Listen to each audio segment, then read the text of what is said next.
Hi అండి.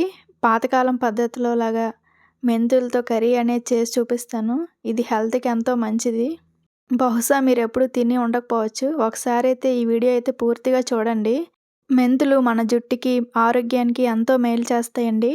ముందుగా ఒక 3 స్పూన్ల మెంతులు తీసుకోవాలి. తీసుకొని రాత్రంతా నానబెట్టుకోవాలి. మీరు మార్నింగ్ చేసుకున్నట్లయితే రాత్రి నానబెట్టుకుంటే సరిపోద్ది. ముందుగా కడాయి తీసుకొని ఆయిల్ అనేది వేసుకోవాలి. వేసి చూపించిన పోపు దినుసులు వేసి వేగనివ్వాలి. ఈ కర్రీ కోసం ఉల్లిపాయలనేవి ఎక్కువ పడతాయండి. అంటే మెంతులు చేదుగా ఉంటాయి కదా! దానికోసం ఒక 4 ఉల్లిపాయలు సన్నగా కట్ చేసుకోవాలి. అందులోనే ఒక 4, 5 పచ్చిమిరపకాయలు కూడా వేసి సాల్ట్ వేసుకొని ఒకసారి కలిపి మూత పెట్టుకోవాలండి.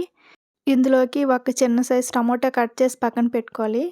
ఈ కర్రీలో అయితే చింతపండు అనేది ఎక్కువ వేస్తే మనకి చేదు అనేది తెలీదు. టేస్టీగా ఉంటుంది.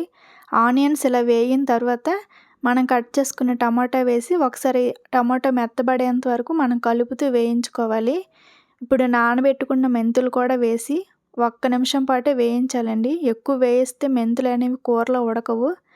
వేయించిన తర్వాత మన రుచికి సరిపడగా కారం, సాల్ట్, పసుపు కూడా వేసి ఒకసారి కలుపుకొని కొంచెం వాటర్ అనేది వేసుకోవాలి. ఒక టీ గ్లాసుడు వేసి మూత పెట్టి ఉడికించుకోవాలండి. ఒక 5 మినిట్స్ ఉడికిన తర్వాత మనం చింతపండు నానబెట్టుకున్నాం కదండీ! కర్రీకి సరిపడాగా నానబెట్టుకోవాలి. పెద్ద నిమ్మకాయ సైజ్ అంత చింతపండు తీసుకొని వాటర్‌లో ఏసి నానబెట్టుకొని దాని రసాన్ని అయితే వేసుకోవాలి. వాటర్ అనేది వేసి ఒకసారి కలుపుకొని సరిపోకపోతే మరి కొంచెం వాటర్ అనేది యాడ్ చేసుకొని మూత పెట్టి మీడియం ఫ్లేమ్‌లో అయితే ఉడికించుకోవాలి. ఇప్పుడైతే ఉప్పు, కారం, పులుపు అన్నీ చెక్ చేసుకోవచ్చండి. ఏదైనా సరిపోకపోతే ఇప్పుడు యాడ్ చేసుకొని మూత పెట్టి మీడియం ఫ్లేమ్‌లో ఉడికించుకోవాలి.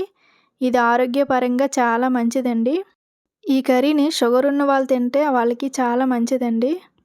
వీక్లీ వన్స్ అయినా కర్రీ చేసుకొని తినడానికైతే ట్రై చేయండి. మనం వేసిన ఉప్పు, కారం, చింతపండు బ్యాలెన్స్ చేయడానికి బెల్లం అయితే వేసుకోవాలండి. మీకు ఇష్టం ఉంటే వేసుకోవచ్చు. వేసి ఒకసారి బాగా కలుపుకొని ఈ విధంగా దగ్గర పడేంత వరకు మనం సిమ్‌లో పెట్టుకొని ఉడికించుకోవాలి. ఫైనల్‌గా కొత్తిమీర వేసుకొని గార్నిష్ చేసుకుంటే చాలా టేస్టీగా ఉంటుంది. ఇది వేడి వేడిగా తింటేనే చాలా బాగుంటుందండి. వీడియో నచ్చితే లైక్ చేయండి.